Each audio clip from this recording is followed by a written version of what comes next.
మళ్ళీ మళ్ళీ చెప్తున్నా, ఉన్న 11 మందిలో 6-7 మంది ఎమ్మెల్యేలు కేంద్ర కార్యాలయానికి అందుబాటులో లేరంట.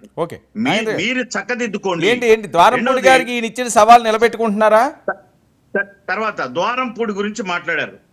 ద్వారంపూడి చంద్రశేఖర్ రెడ్డి అనే వ్యక్తి మనిషా సార్? మృగమా అతను?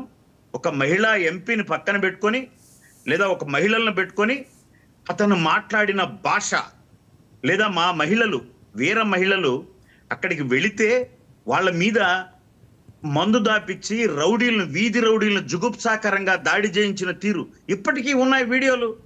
అటువంటి వ్యక్తి ఈరోజు 100 కోట్ల రూపాయలు, దాదాపు 100 కోట్ల బియ్యం, అక్రమ బియ్యం ఎట్లొచ్చాయండి? ఈ చూస్తూ గమనుండాలా? ఈరోజు మా పౌర సరఫరాల శాఖ మంత్రి మనోహర్ సారు డే 1 నుంచి వీటి మీదే వెంటనే స్టార్ట్ చేశాడు. 100 కోట్ల రూపాయల బియ్యం దొరికే, అక్రమ బియ్యం. మీరు నిజంగా అది సక్రమం లేదండి, అన్నిటికీ ఒకే ఎక్స్ప్రెషన్ పెట్టి సీఎం గారు అన్యాయంగా, అక్రమంగా మా నాయకులను, అన్యాయం ఏం లేదు, అక్రమం ఏం లేదు ఇది. కాబట్టి ఆయన మీద కక్ష తీర్చుకుంటున్నారా అంటే కక్ష తీర్చుకోవాల్సిన అవసరం లేదు. ఆయన అక్రమ కట్టడాన్ని గులుస్తున్నారు. ఆయన అవినీతి బియ్యాన్ని ఇంకా చాలా ఉండదు, ఇంకా చాలా మందికి చాలా ఉన్నాయి. అంటే in front there is crocodile festival అని ప్రతి ఒక్కరికి ముందు ముసళ్ళ పండుగ ఉంది.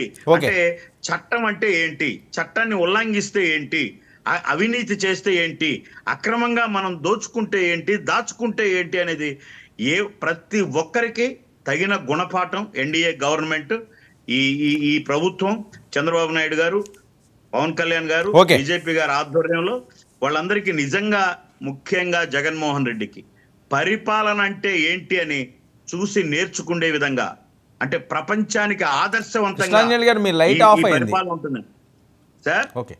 కృష్ణాంజలి గారు, కృష్ణాంజలి మీరు లైట్ ఆఫ్ అయింది, మీరు కంటిన్యూ చేయండి నాగేంద్ర గారు. అదే పరిపాలన అనేది మనం చెప్పినట్లు కాకుండా, అంటే నేను ఇప్పుడు సీనన్న ఆయన ఒక లెక్చరరు, ఆయన అనుభవజ్ఞుడు, సరే ఆయన తప్పదు ఆయన డిఫెండ్ చేసుకోవడం. కానీ చాలా సార్లు ఆయన కూడా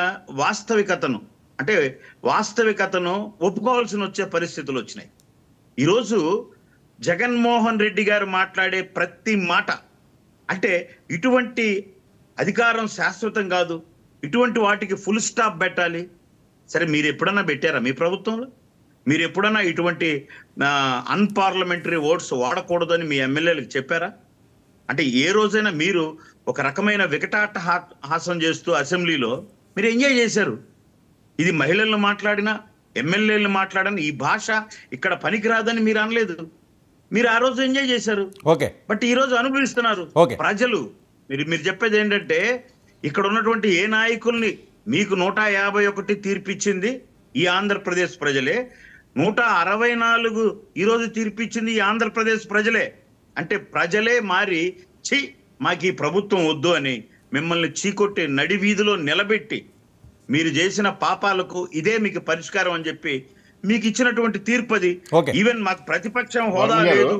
ఇప్పుడు కొత్తగా తగుదునమ్మా అంటూ, let me finish one minute sir. ఇప్పుడు మళ్ళా తగుదునమ్మా అంటూ ఢిల్లీలో ఇప్పుడు మాకు నీతులు చెప్తున్నారు ఒకరిద్దరు, ఈ సామంతరాజులు. ఏమని? ప్రత్యేక హోదా అని. సిగ్గుగా లేదండి ఆ మాట మాట్లాడడానికి? మీరు ఏదో రోజున 5 సంవత్సరాల్లో జగన్మోహన్ రెడ్డి గారు ఉన్నప్పుడు కనీసం ప్రత్యేక హోదా అనే పదం పలికారా? ఇప్పుడు మళ్ళీ ఎందుకు తీసుకొస్తున్నారు ప్రత్యేక హోదా అని? నాకు తెలియక అడుగుతున్నా. ఢిల్లీలో అడిగింది వాళ్ళు ప్రత్యేక హోదానా లేదా ప్రతిపక్ష హోదానా? ప్రతిపక్ష హోదా రాజ్యాంగం అంటున్నారు.